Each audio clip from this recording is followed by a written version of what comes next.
2020 was a big change for a lot of people. It was the biggest change for me. A whole new life that I never thought possible. It had some ups, but mostly downs, and I grew as a person. This is my recounting of what happened as I look over old journal entries, photos, and events.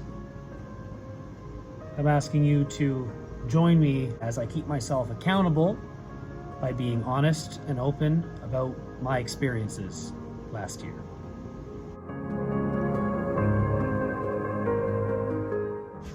March 2nd, 2020 was the first day I was on my own, so to speak.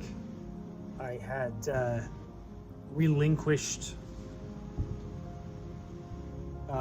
my bed, I suppose, to my wife, as she had told me that she wasn't comfortable with me being in the house, and that I would have to find a new place to stay until I calmed down or got my act together or dealt with my anxiety and basically all my mental issues. There was no other information given other than she didn't want me there. She didn't give me a timeline. Definitely made it sound like there was hope for me to come back. It was, as far as I knew, it was just a test. Right here, where I am right now, I'm in a commercial back room, and there was a couch, and I slept on the couch, and I didn't think anything of it. I thought this will only be a couple days.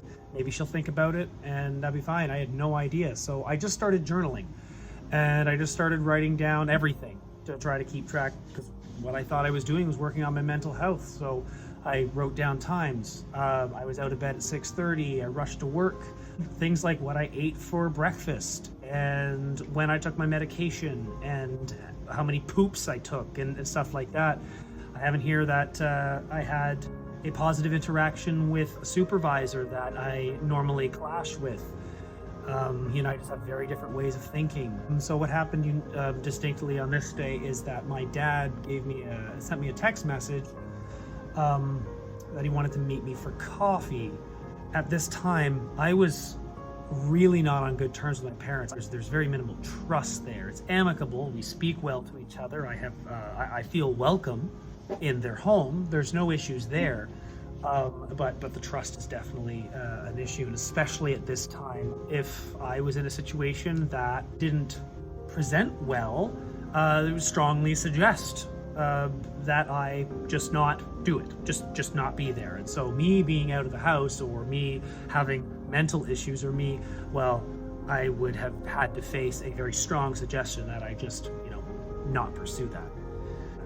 Texted my wife some encouragement right away. I was trying to send her some encouragement. I was doing this thing where I was taking pictures of sunrises where I work. The sunrise, you can see it over the bay perfectly. It was a very encouraging moment to me, and I wanted to share that with my wife because it's all I could give her. I was looking forward to the event that night at my business. She was asking me questions, but the first thing she did was began to inspect all the things that I had grabbed from home, all the things that I what did I think was important? And she had this very, very critical look on her face as she started to go through. And she didn't touch anything, just kind of did this one of the inspecting. Oh yeah. I'm like, what are you doing? And she goes, I'm just seeing what's important. All night, I felt so on edge. Absolutely belittled me and shut me down. And to the point, like it's not just her. This is something I get from, my parents did the same thing. And I had a friend who did it for many, many years, did the exact same thing to me as well. I've gotten this complex over the years that I can't trust my judgment. I can't trust my reasoning. I miss things. I screw up. I'm going to make a mistake no matter how much effort I put in. I hadn't learned yet that I don't always make mistakes. And then I got a call from my brother that night, and he was in a really bad place. This is like at midnight, and he had lost all sense of identity. And my parents were giving him a really hard time.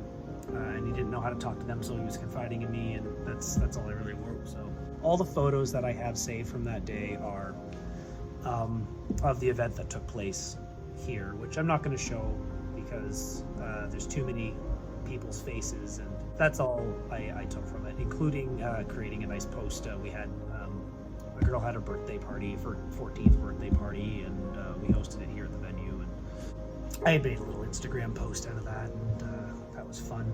I really enjoy doing Photoshop and stuff. Anyway, that's March 2nd.